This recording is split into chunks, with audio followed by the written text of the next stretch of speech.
Masjid Akbar yang ada di Surabaya dengan besarnya itu, ya mikirnya akhirnya jadi maintenance-nya gimana?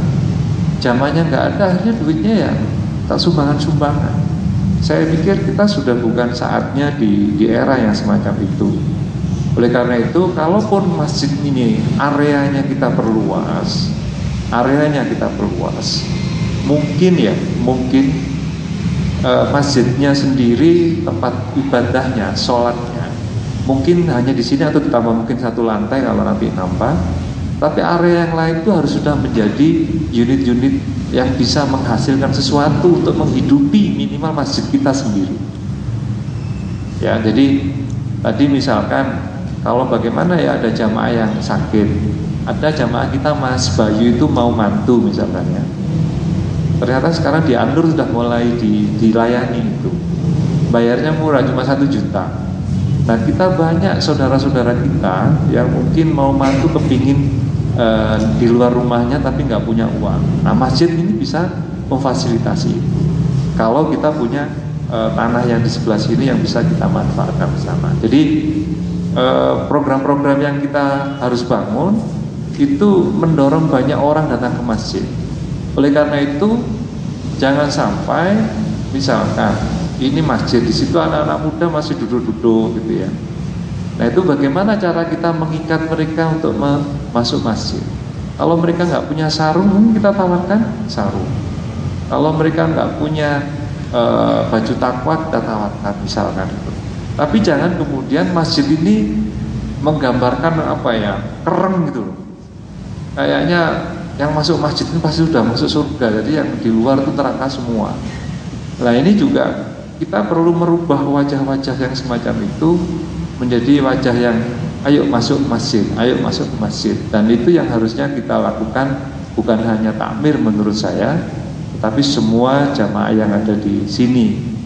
Nah, untuk mendidik itu maka tentunya bagian peribadatan memegang kunci ya. Misalkan tentang siapa-siapa yang harus bicara di sini, ya, siapa-siapa yang akan memberikan khutbah gitu. Yang tadi kalau kata Bang Lukman, jangan sampai memang orangnya bagus, pinter, ternyata anggota ISIS yang kita nggak tahu. Oleh karena itu, saya pikir screening tentang pembicara itu perlu kita lakukan. Nah, di luar itu, kalau kita perhatikan penerimaan masjid kita kan hanya dari sholat Jumat. Ya, sholat Jumat yang relatif konstan, 1 bulan sekitar 20 juta. Ya, sekitar 20. Nah, kalau kita mau yang tadi rencananya Bapak-bapak itu mau begini itu saya pikir tidak akan pernah selesai. Mungkin setelah kita meninggal baru selesai. Makanya harus kita lakukan adalah bisa menggali beberapa, kalau nanti yang tanah itu bisa ini, kita bisa mulai memanfaatkan itu untuk unit-unit usaha yang bisa dilakukan. Sehingga dengan banyaknya yang hadir ke lingkungan masjid, insya Allah masjid kita akan semakin ramai. Yang terakhir yang tadi disampaikan Pak Lukman sebelum kita nanti masuk pada job description ya, kalau kita mau memakmurkan masjid, berarti layanan yang kita berikan kan harus semakin banyak. Bukan hanya menyediakan tempat untuk sholat. Tadi misalkan ada layanan untuk orang tua, ada yang pensiun dari pegawai negeri terus merasa bahwa agamanya masih kurang, sholatnya masih merasa nggak benar, ngaji masih nggak benar, kadang-kadang malu Pak ya, yang begini-begini. Nah, ini bisa datang ke sini privat belajar ngaji gitu. Nah, layanan-layanan semacam itu kita belum pernah ngasih gitu. Atau anak-anak muda yang mereka lagi ya seneng-seneng gitu ya, kemudian mereka ingin datang ke masjid tapi dengan pola yang berbeda. Nah, itu kita bisa jadi memberikan kegiatan-kegiatan kemudaan di sini, tetapi tetap dengan warna-warna Islam yang tidak boleh diganggu-gugat. Misalkan tentang disiplin waktu sholat, tentang macam-macamnya. Jadi kita jangan sampai mau banyak orang datang tapi layanannya cuma itu toh. Termasuk kalau perlu di sini ada di bawah nanti di niyah itu, kalau ada banyak komputer gitu, misalkan ada putranya jamaah yang kebetulan kurang mampu, tidak bisa komputer di era sekarang kan ini, ya udah dikursusi gratis di masjid gitu. Tapi di bawah, tidak di lingkungan masjid di sini, tapi di bawah. Nah, hal yang semacam itu pasti nanti akan menarik teman-temannya untuk bisa datang ke sini dan akhirnya bisa sholat di masjid. Jadi harus banyak hal yang harus kita pikirkan memang untuk membangun masjid dengan dalam tanda petik manajemen yang modern gitu ya. Ya ini jangan sampai misalkan nanti ada diniyah, mungkin juga nanti ada klinik kalau kita bisa punya tadi yang disampaikan oleh Bang Lukman. Nah itu unit ini kalau misalkan ada pendanaan, apakah dikelola sendiri atau bagaimana? Nah ini perlu kita bicarakan, karena ini nanti kalau misalkan tidak ada kontrol, ya itu akhirnya istilahnya itu ya kekuasaan itu tends to corrupt gitu, apa kecenderungannya menjadi korupsi. Oleh karena itu supaya sistemnya semua jalan, mestinya rekening yang ada di dalam masjid dan di unit-unitnya itu hanya satu, ya nggak boleh ada yang buka rekening semaunya. Nah ini nanti akan kita pikirkan lagi dalam perjalanan ke depan, ya supaya nanti tidak ada yang merasa dirugikan atau ini. Bukan, ini hanya masalah manajemen supaya pengelolaannya itu semua jadi baik. Nah, Bapak Ibu semua sekarang sudah menerima lembaran job description ya, di masing-masing. Nah ini kebetulan semua sudah disiapkan oleh tim ya. Jadi seperti penasehat, tugasnya memberi nasihat, pertimbangan demi kelancaran kerja takmir masjid. Kebetulan timnya ini orang-orang sepuh-sepuh ini, termasuk Pak Nur ini sepuh.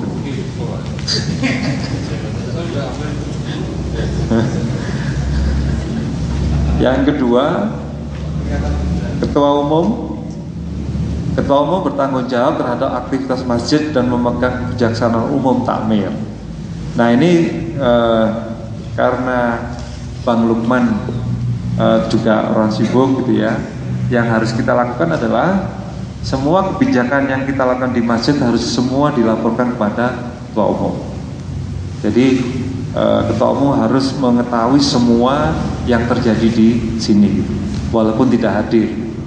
Itu nanti bisa melalui email atau persurat atau melalui Bang Ali, silakan. Tapi menurut saya beliau harus selalu terupdate terkait dengan informasi yang terjadi di dalam pengelolaan takmir ini.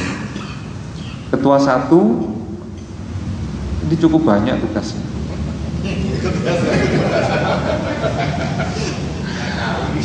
Merumuskan dan merencanakan kebijakan kegiatan masjid.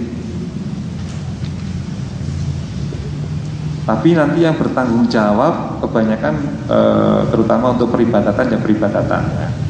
Jadi nanti kita bicarakan lah. Yang kedua, membuat dan menyusun program-program pengembangan masjid, ya, termasuk nanti yang tadi kita sampaikan bagaimana nanti baiknya. Kemudian ketiga, memimpin dan mengorganisasikan kegiatan masjid, termasuk di dalamnya adalah kegiatan-kegiatan sosial yang dikelola oleh masjid. Keempat, mengkoordinir, mengendalikan dan mengawasi kegiatan bidang-bidang. Kelima, mengadakan konsultasi dan koordinasi dengan pelindung dan penasehat. Nah, memang tadi ada sedikit komentar dari Bang Lukman tentang pelindungnya. Pelindungnya wali kota. Kata Bang Lukman, pelindungnya itu sebenarnya Allah itu, bukan wali kota.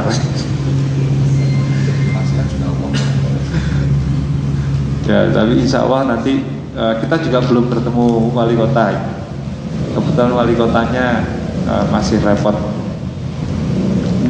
Mengadakan koordinasi dan komunikasi ekstern instansi dan lembaga lain dalam menggalang dukungan untuk tercapainya tujuan kegiatan. Jadi Saya pikir kita juga perlu bersilaturahim dengan takmir-takmir masjid yang lain di sekitar kita, terutama Masjid Nur ya, An-Nur, supaya kita memang bagian dari mereka juga untuk membangun umat secara bersama-sama. Kemudian memimpin rapat-rapat. 8. Membuat kebijakan dan keputusan rapat, menandatangani surat-surat, membuat laporan pertanggungjawaban di akhir kepengurusan. Ini tugasnya cuma sekali. Jadi nanti di tahun keempat membuat pertanggungjawabannya. Ketua 2, membuat dan menyusun program kegiatan rutin. Jadi yang rutin-rutin nanti ketua 2 yang akan menghandle, ya. Kemudian mengadakan koordinasi dan komunikasi intern agar kegiatan dapat tercapai secara efektif dan efisien. Membantu ketua 1 untuk mengkoordinir seluruh bidang-bidang, mewakili tugas ketua 1 jika berhalangan. Nah, ini excuse-nya teman-teman. Nah, sekretaris. Nanti kalau ada yang ingin menambahkan atau bertanya langsung dipotong aja Pak ya. Sekretaris menyusun rencana kerja dan rencana anggaran tahunan. Yang kedua, melaksanakan urusan tata usaha dan kesekretariatan. Dalam hal ini misalkan mengelola surat umum dan surat penting, menyelenggarakan dan mengelola arsip, menyusun laporan, menyiapkan dan mengadakan sarana dan prasarana kesekretariatan dan atau perkantoran, mengagendakan dan mendokumentasikan seluruh kegiatan. Jadi seperti hari ini dokumentasinya sudah ya, belum difoto tapi Mardi suruh foto. Melaksanakan urusan rumah tangga masjid, misalkan bidang personalia, perlengkapan, kebersihan dan keamanan. Melaksanakan urusan rapat baik rapat intern maupun ekstern. Jadi termasuk juga mendokumentasi unit-unit yang ada di dalam sini ya. Jadi termasuk nanti diniyah juga, dokumennya diniyah itu bagaimana, itu perlu sekretaris juga harus perlu pegang. Wakil sekretaris membantu sekretaris di bidang administrasi dan persuratan. Yang kedua, mengelola surat masuk dan keluar, menyediakan daftar hadir dan membuat notulen rapat. Ya, hari ini semoga sudah ada yang nyatet. Bertanggung jawab atas pembinaan karyawan masjid, melaksanakan urusan kebersihan masjid, melaksanakan urusan keamanan masjid, bertanggung jawab di bidang perlengkapan, membantu sekretaris mengumpulkan bahan untuk laporan. Nah, bendahara menyusun rencana anggaran pendapatan dan belanja. Ini kayak pemerintah. Jadi kalau belanjanya relatif rutin, ya relatif rutin sebenarnya. Jadi pengeluaran untuk mungkin listrik ya, karyawan. Cuma yang paling penting sebenarnya adalah bagaimana bisa mendapatkan sumber-sumber pendapatan baru. Ya, bukan dari donasi yang setiap Jumat itu. Yang kedua, melaksanakan urusan pengelolaan keuangan dan perbendaharaan, menerima, menyimpan dan membukukan keuangan, mengeluarkan, membelanjakan keuangan sesuai dengan rencana kerja dan kebutuhan masjid, menyimpan tanda bukti penerimaan dan pengeluaran, dan membuat laporan rutin. Saya ingin menyampaikan sedikit gitu, jangan sampai orang melakukan belanja itu atas kemauannya sendiri. Jadi harus ada proof, harus ada yang nguji gitu ya. Memang itu kita perlukan. Nah ini silakan nanti bendahara membuat sistem sendiri. Nah kalau enggak nanti orang bisa saja membuat pengeluaran, mungkin pengeluaran untuk di rumah, terus sekalian bareng-bareng rumah wis ngono gitu kan. Jadi ini memang harus ada proof supaya nanti betul-betul itu memang untuk masjid. Ya, harus ada yang uji. Tidak tahu, nanti bendahara harus membuat sistem itu. Yang ketiga, mencari, menginventarisasi dan mengelola sumber-sumber keuangan masjid. Ya, ini yang tadi saya sampaikan ya. Berarti harus ada sumber keuangan baru selain sumber keuangan Jumat, sumber keuangan kota masjid, kebersihan, hibah operasional, pembangunan dari Pemkot Batu, donatur sumbangan dari jamaah, donatur rutin, donatur insiden, dan usaha perekonomian. Ya. Yang keempat, bersama ketua menjalankan kebijakan keuangan. Yang kelima, bertanggung jawab atas administrasi keuangan organisasi.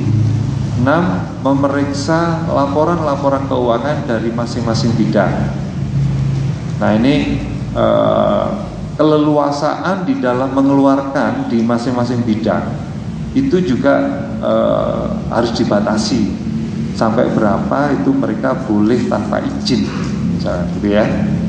Itu perlu kesepakatan kita nanti bersama dalam tim kecil saja ya, akan membahas itu. Wakil bendahara. 1. Membantu bendahara dalam mengadministrasikan keuangan. Yang kedua, menyusun bahan laporan keuangan, menyusun SPJ dari bantuan pemerintah. Ini ada orang pemerintahnya kan? Oh, bisa berarti. Membantu kegiatan yang dilaksanakan oleh bendahara, mengumumkan kondisi keuangan secara berkala di papan pengumuman ya.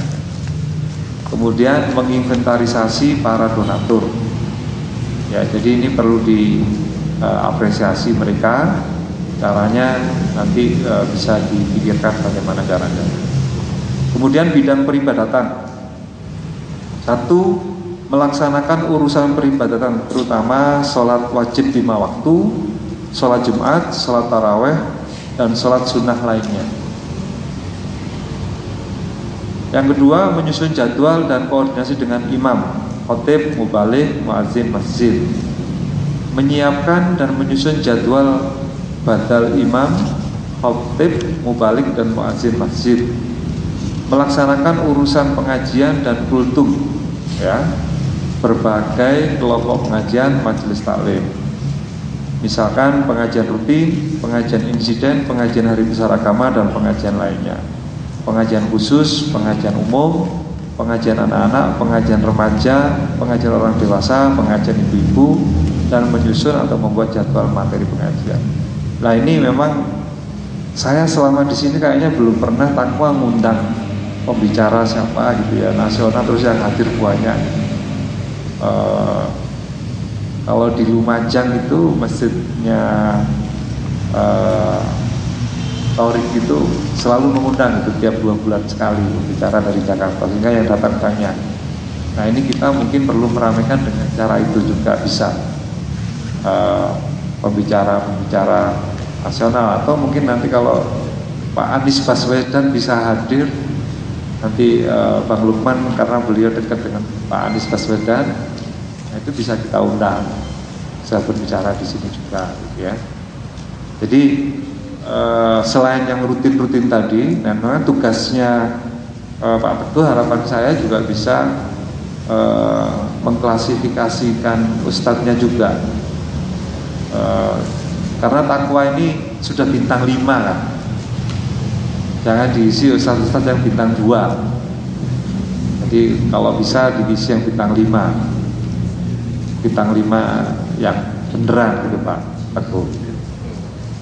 Kemudian dari bidang dakwah, mengadakan pendidikan dan pelatihan kader dai dan mubaligh. Nah, ini terutama yang muda-muda perlu dilatih ini. Kemudian menyiapkan dan mengirimkan dai, khotib, mubaligh jika ada permintaan permohonan dari masjid, mungkin yang masjid di bawah kita, yang kecil-kecil di ranting-ranting. Yang ketiga, berkoordinasi dengan PDM Batu, Majelis Tabligh dalam rangka menyiapkan dan pengiriman dai, khotib, mubaligh, dan permintaan masyarakat. Kemudian bidang pendidikan dan kader, melaksanakan pendidikan TPQ ya, hafidz Al-Quran, pengkaderan dai, manajemen masjid, pendidikan dan pelatihan lain yang diperlukan, dan menyelenggarakan seminar. Jadi di bidang pendidikan dan kader ini saya pikir ini pasukan yang penting, terutama menggait anak-anak muda. Ya, tinggal nanti mengemasnya harusnya adalah jangan terlalu modelnya seperti yang selama ini ada. Nah, nanti kita bicarakan detailnya ya untuk yang pendidikan dan kader itu.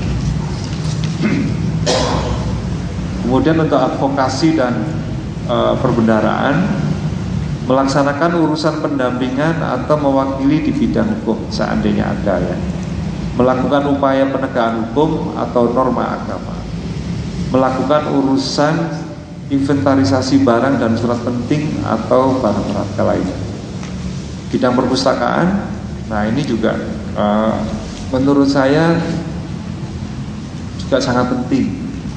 Banyak anak-anak kita itu yang tidak punya ruang baca di rumahnya.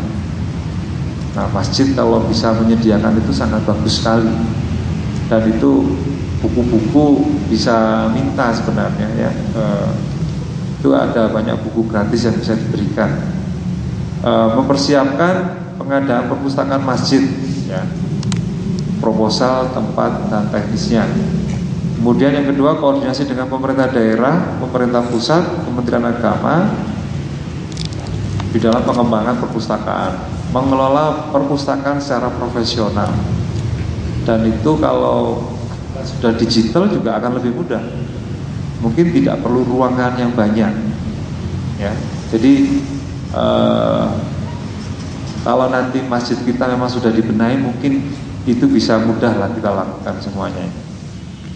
Bidang pemuda dan remaja masjid, menginventarisasi dan merekrut pemuda untuk menjadi remaja masjid, membentuk kelembagaan remaja masjid, membuat dan menyusun program kegiatan remaja masjid, mengaktifkan kegiatan remaja masjid yang religi, konstruktif, edukatif, dan menyenangkan. Biasanya Pak Amin ini kalau yang menyenangkan Pak Amin.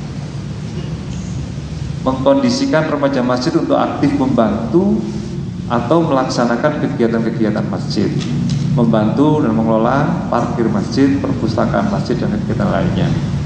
Bidang pembangunan, melaksanakan urusan pembangunan masjid baik jangka pendek maupun panjang, berskala kecil maupun besar. Merencanakan dan melaksanakan perbaikan dan rehab kecil masjid yang dianggap sudah tidak layak. Mengatur kebersihan, keindahan, dan kenyamanan masjid, melaksanakan urusan perawatan masjid, merencanakan pembangunan masjid dalam skala besar, membuat gambar dan maket, memasang gambar dan maket masjid di tempat strategis. Bidang transportasi, melaksanakan urusan transportasi dan keamanan masjid, bertanggung jawab terhadap mobil APV dan kendaraan lainnya, mengadakan perawatan rutin, melakukan perbaikan pada onderdil, membuat SOP penggunaan mobil. Nah, ini yang paling penting menurut saya. Membuat sistem keamanan masjid, CCTV bukan CCTV, keamanan barang jamaah dan macam-macam. Kemudian yang terakhir, masih ada lagi di bidang hubungan masyarakat, melaksanakan urusan kehumasan dan keprotokolan, merencanakan dan melaksanakan kerjasama antar masjid, melaksanakan urusan hubungan komunikasi dan informasi dengan pihak luar, melaksanakan publikasi masyarakat melalui media massa. Kalau perlu membuat websitenya masjid bisa nggak ya? Bisa. Sambil program-program masjidnya itu ada dimasukkan di sana nanti ya.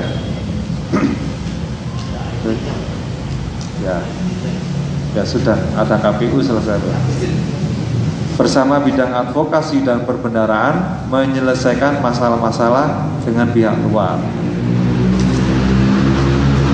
Bidang sarana dan prasarana, merencanakan dan mengadakan sarana dan prasarana masjid, melaksanakan urusan pemeliharaan, bersama wakil sekretaris menginventarisasi dan mengamankan aset. Bidang layanan umat, nah ini yang sangat tergantung sebenarnya kemampuan kita. Kalau kita punya dokter sebenarnya bisa ada klinik juga kita mungkin hari-hari tertentu ya. Jadi melaksanakan layanan umat di bidang sosial sesuai permohonan. Misalkan ini yang sosial ya, prosesi pemakaman jenazah, pernikahan, mengislamkan mu'alaf atau bidang sosial lainnya. Kemudian membentuk tim relawan untuk jenazah. Kalau memang ada saudara kita yang jauh dari posisi kita di sini, mereka memerlukan bantuan untuk itu. Kemudian yang ketiga, bersama bidang pendidikan dan kader melaksanakan pelatihan dan perawatan jenazah, mengadakan atau menyiapkan sarana prasarana prosesi perawatan jenazah, mengelola perawatan jenazah saat diperlukan, melayani dan menyiapkan acara pernikahan ya. Bekerja sama dan berkoordinasi dengan seksi lainnya dalam melaksanakan acara pernikahan, menyiapkan personil tim atau panitia kecil acara pernikahan, bekerja sama dan berkoordinasi dengan bidang peribadatan, bekerja sama dengan seksi lainnya dalam melaksanakan acara mengislamkan mu'alaf. Yang terakhir, bidang kewanitaan, melakukan urusan peribadatan yang melibatkan kaum perempuan, membantu kegiatan takmir masjid yang melibatkan kaum perempuan, membantu kegiatan takmir masjid di bidang kewanitaan. Nah ini kira-kira bagian atau bidang kewanitaan. Kalau sudah kita dengar ini semua, mungkin sebelum kita berangkat ke yang kedua, ada komentar atau tambahan atau dikurangi terkait dengan tugas-tugas Bapak Ibu semua yang sudah ada di dalam lampiran tadi. Ada tambahan atau bagaimana?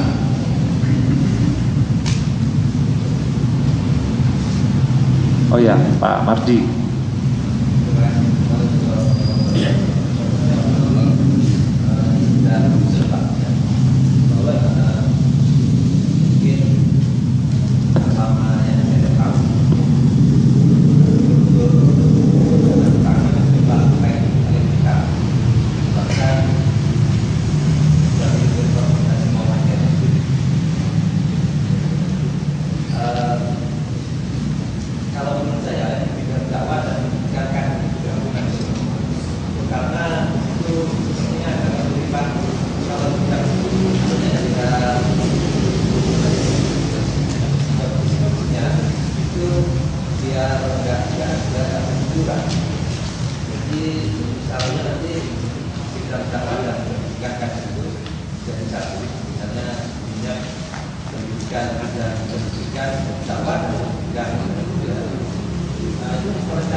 Waalaikumsalam.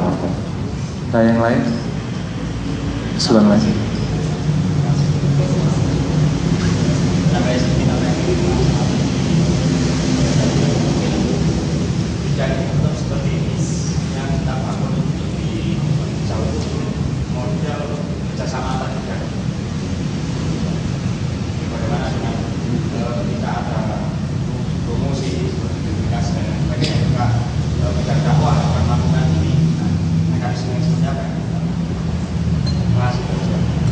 Ya, terima kasih. Itu yang sebenarnya tadi saya obrol sedikit dengan Pak Muklis.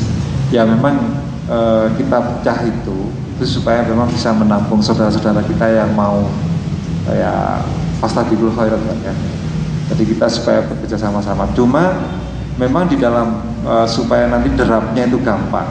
Nanti kan semua kegiatan nanti ada koordinator, dalam hal ini Pak Ketua 2 yang akan mengkoordinasikan antar bidang ini.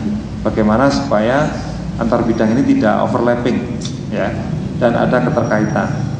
Karena itu dengan agak dideskripsikan begini, itu sebenarnya supaya bisa terukur ya nanti. Oh ini berarti ini sama bidang ini bisa kerjasama, ini sama ini bisa ini. Jadi kira-kira maksudnya tadi ke sana. Tapi yang disampaikan Pak Madi betul. Jadi bisa efisien, tapi kita memang agak nambah banyak orang yang bisa bekerja sama dengan kita. Harapannya supaya ya banyak teman-teman kita yang bisa kita tampung di dalam takbir. Nah, tahapan berikutnya kalau memang tidak ada ini, tahap kedua adalah masing-masing bidang nanti dipersilakan menyusun rencana kerjanya selama tahun 2015 ini. Tidak usah banyak-banyak gitu ya. Yang penting bisa terrealisir. Mungkin sudah dilampirkan sudah ya. Jadi sudah dilampirkan di form yang sudah dibagikan ya. Itu di lampiran terakhir kalau nggak salah. Itu ada. Mohon diisi saja kira-kira apa. Makanya nantinya misalkan di bidang pendidikan ya, yang mengurusi nanti diniyah itu mungkin bisa merapatkan sendiri nanti Pak Muiz ya, rapat sendiri. Nanti ini rapat sendiri, baru nanti di masing-masing rapat itu nanti kita mungkin ketemu setelah salat maghrib dengan saya atau dengan Pak Lukman kalau mungkin ada. Diniyah ini diapakan? Kita nanti mungkin khusus berbicara tentang diniyah, karena saya ingin diniyah kita ini juga besar. Tapi untuk menjadi besar ini harus bagaimana? Nanti kita coba harus undang beberapa orang membantu bagaimana program pengembangan diniyah kita ke depan. Ya, karena ya banyaklah contoh atau contoh sukses orang-orang yang dulunya itu di diniyah. Nah ini bagaimana diniyah kita itu juga bisa ke sana. Nanti kita rapatkan tersendiri bagaimana diniyah. Kemudian yang pembangunan gedung ini mau diapakan, masjid ini mau diapakan. Ini tolong bikin program sendiri, rapat sendiri dulu gitu. Berdua atau bertiga dulu, nanti ngobrol-ngobrol gitu ya. Yang garisnya itu yang tadi disampaikan oleh Pak Lukman tadi. Pak Lukman menyatakan bahwa masjid ini harus menjadi agen perubahan sebenarnya. Di sini banyak orang bisa belajar, di sini banyak orang bisa meniru, di sini memberikan kedamaian. Jangan sampai di dalam masjid habis berdoa tapi surem wajahnya, kayaknya tidak ada harapan baru gitu ya. Makanya kalau memang semangatnya seperti itu, maka semua teman-teman yang akan membuat program-program nanti itu harus bersemangat yang tadi itu. Ya, jadi membuat program sekolah, bagaimana sekolah diniyah itu banyak orang, banyak anak-anak yang bisa hadir. Kalau bisa ibu-ibu yang belum bisa ngaji juga sekolah diniyah punya dalam programnya 5 hari itu hari-hari tertentu khusus untuk ibu-ibu. Misalkan, ya.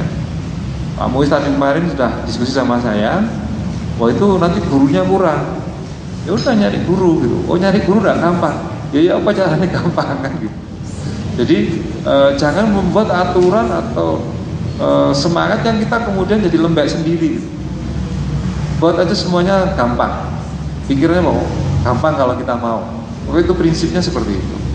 Jadi saat teman-teman mengajukan kita pingin masjid kita seperti ini, ya udah saya bilang ya insya Allah kalau kita niatnya baik, Allah akan memudahkan kita. Karena dulu saya membangun Al-Izzah itu dulu juga urunan, dan alhamdulillah sekarang udah bisa berdiri dengan megah gitu, dan ya tidak nyangka gitu. Jadi Allah itu memang ya seperti itu.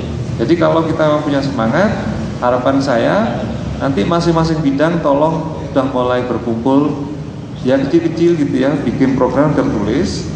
Nah nanti yang terutama yang cukup besar seperti pembangunan mungkin melibatkan banyak orang, harus melibatkan banyak orang.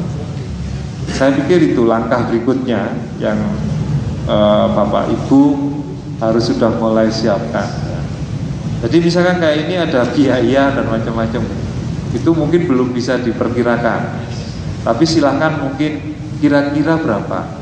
Karena biaya kan nanti juga harus ada yang approve ya.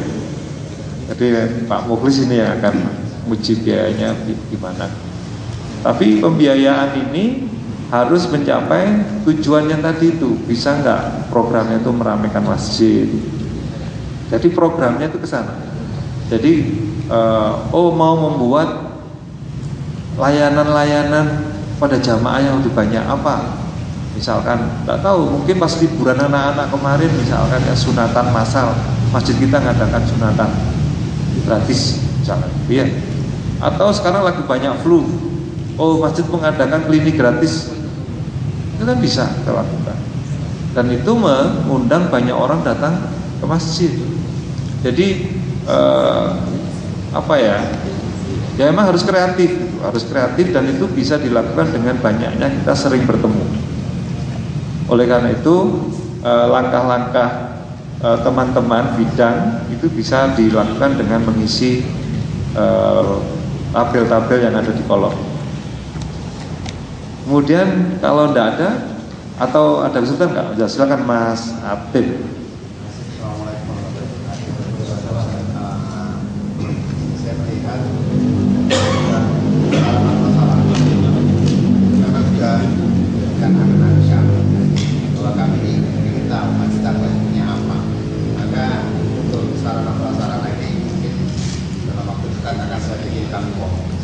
Agar menginventarisasi kepunyaan masjid apa, termasuk punya karpet dan sebagainya.